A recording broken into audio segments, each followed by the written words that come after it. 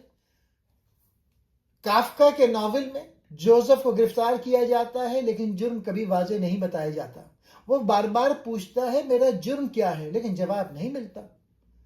Novel میں عدالت ایک بڑا جال ہے جہاں سماعتیں بار بار ہوتی ہیں لیکن کوئی فیصلہ نہیں آتا. جوزف وکیلوں، ججوں اور افسروں کے چکر کاٹتا رہتا ہے. کافکا میں عدالت کرپٹ اور طاقتوروں کے ہاتھ میں ہے. جوزف کو لگتا ہے کہ یہ سب ایک مذاق ہے لیکن یہ اس کی زندگی ختم کر دیتا ہے. اصل سوال جرم یا نظام؟ کافکا سوال اٹھاتا ہے کیا مسئلہ فرد کا ہے یا نظام کا؟ پاکستانی بحث میں بھی یہی سوال ہے، کیا مسئلہ ایک شخص کا ہے یا انصاف کا مجموعی نظام؟ قانون بطور خوف. ناول میں قانون اصلاح نہیں بلکہ خوف بن جاتا ہے. پاکستان میں عوامی احساس، نوٹس، گرفتاری، پیشی. لوگ کہتے ہیں قانون سے ڈر لگتا ہے، اس پر بھروسہ نہیں. کافکا کے ناول دی ٹرائل میں جوزف ایک ایسے مقدمے میں پھنس جاتا ہے جس کا جرم اسے نہیں بتایا جاتا. عدالت عجیب، غیر واضح اور پیچیدہ ہوتی ہے. نظام طاقتور اور فرد کمزور ہوتا ہے. مقدمہ لمبا، الجھا ہوا اور بے نتیجہ ہوتا ہے. اب دیکھتے ہیں کہ عمران خان کے ٹرائل کو اس ادبی تناظر میں کیسے سمجھا جا سکتا ہے.